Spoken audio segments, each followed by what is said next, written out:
अस्सलाम वालेकुम viewers, justice and vision first digital law firm की तरफ से मैं हूं सईद ज़फ़र एडवोकेट।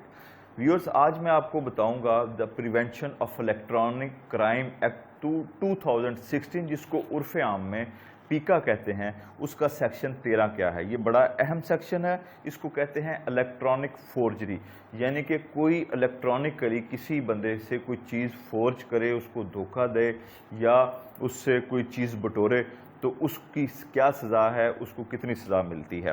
सेक्शन 13 पीका 2016 का कहता है कि अगर कोई शख्स अपने मोबाइल, अपने लैपटॉप या किसी भी इलेक्ट्रॉनिक डिवाइस से या थ्रू इंटरनेट किसी दूसरे शख्स को फ्रॉड करे, धोखा दे या उसके साथ कोई फोर्जरी ऐसी करे कि उससे कुछ उसको हासिल हो, तो उस शख्स की सज़ा 3 साल तक उसको सज़ा हो सकती है और उसको 2.5 लाख रुपए तक जुर्माने हो सकता है। और ये दोनों सज़ाएं भी उसको इकट्ठी भी हो सकती हैं और अलग-अलग भी हो सकती हैं।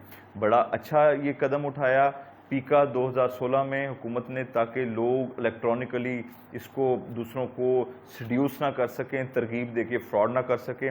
अगर आपको ये वीडियो पसंद आए तो आप इस वीडियो को काइंडली लाइक कीजिएगा, इसको शेयर कीजिएगा, ताकि दूसरे लोगों को साइबर क्राइम का इल्म हासिल हो, उनको पता चल सके।